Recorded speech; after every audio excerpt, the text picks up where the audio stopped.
Assalamualaikum warahmatullahi wabarakatuh. Senang kita bisa berjumpa kembali Ananda dalam pembahasan lanjutan dari demokrasi. Nah, untuk Ananda ketahui bahwa materi sebelumnya itu kita sudah membahas tentang arti dan hakikat dari demokrasi itu sendiri. Nah, sekarang kita akan lanjutkan dengan prinsip-prinsip demokrasi. Baiklah, nah prinsip demokrasi kita akan membahas apa yang disampaikan oleh Henry B. Mayo. Nah, menurut dia bahwa demokrasi itu prinsipnya yang pertama adalah menyelesaikan perselisihan dengan damai dan secara melembaga. Kemudian yang kedua, menjamin terselenggaranya perubahan secara damai dalam suatu masyarakat yang sedang berubah. Kemudian yang ketiga, menyelenggarakan pergantian pemimpin secara teratur. Yang keempat, membatasi pemakaian kekerasan sampai minimum. Yang kelima, mengakui serta menganggap wajar adanya keanekaragaman. Yang terakhir, menjamin tegaknya keadilan.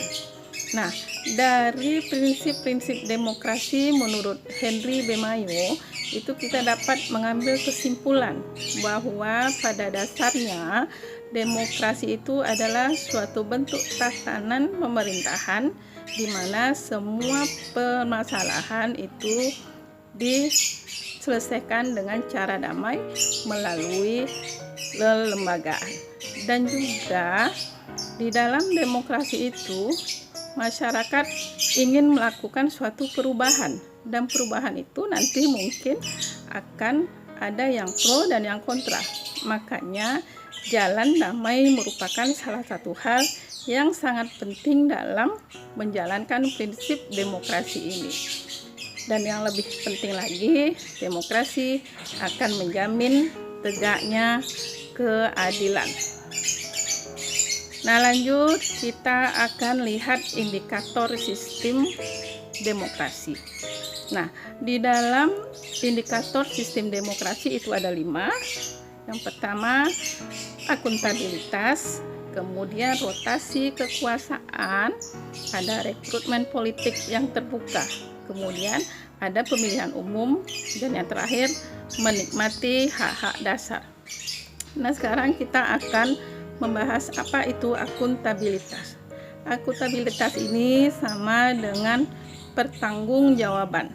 Nah, dalam arti kata, semua pemegang jabatan yang dipilih oleh rakyat harus dapat mempertanggungjawabkan kebijakannya yang berbentuk kehendak dan yang telah ditempatinya. Kemudian rotasi kekuasaan. Nah, dalam suatu kekuasaan itu dia mempunyai batas yang sudah ditetapkan oleh Undang-Undang Dasar 1945. Artinya harus ada pergantian kepemimpinan, harus ada pergeseran kekuasaan sehingga nanti demokrasi itu memang berjalan dengan teratur dan damai. Nah, rekrutmen politik. Rekrutmen politik ini perlu dilakukan untuk adanya regenerasi orang-orang yang mempunyai kemampuan untuk terjun di bidang pemerintahan dan bidang politik. Jadi di sini ada sekolah politik. Nah, sekolah politik ini merupakan suatu rekrutmen politik yang legal. Jadi di sini di sekolah ini mereka generasi muda yang sudah terpilih bisa menempuh pendidikan di sini untuk berkompetensi mengisi jabatan-jabatan di pemerintahan. Kemudian pemilihan umum. Nah, pemilu ini dilakukan secara teratur dan setiap warga negara yang sudah dewasa mempunyai hak untuk memilih dan dipilih serta bebas menggunakan haknya sesuai dengan kehendak nuraninya. Jadi pemilu merupakan salah satu wujud dari penggunaan hak kita sebagai warga negara. Kemudian pemenuhan hak dasar. Nah, pemenuhan hak-hak dasar di sini bahwa setiap warga negara dapat menikmati hak-hak dasar mereka secara bebas, termasuk diantaranya adalah hak menyatakan pendapat, kemudian berkumpul dan berserikat, dan juga menikmati kebebasan pers. Nah, baiklah Ananda, dari keterangan singkat tadi kita akan coba mengerjakan beberapa tugas. Tugas yang pertama, ada 6 prinsip demokrasi. Nah, jelaskan 2 diantaranya yang Anda pahami dengan memberikan penjelasan yang akurat. Kemudian kita masuk tugas kedua. Apa yang Anda ketahui tentang rekrutmen politik?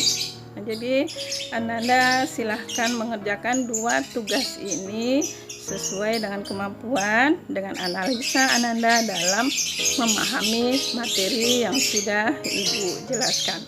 Demikian saja Ananda, tetap pada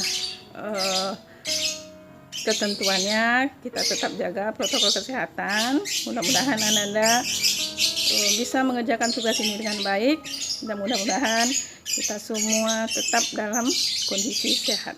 Demikian saja Ananda. Assalamualaikum warahmatullahi wabarakatuh.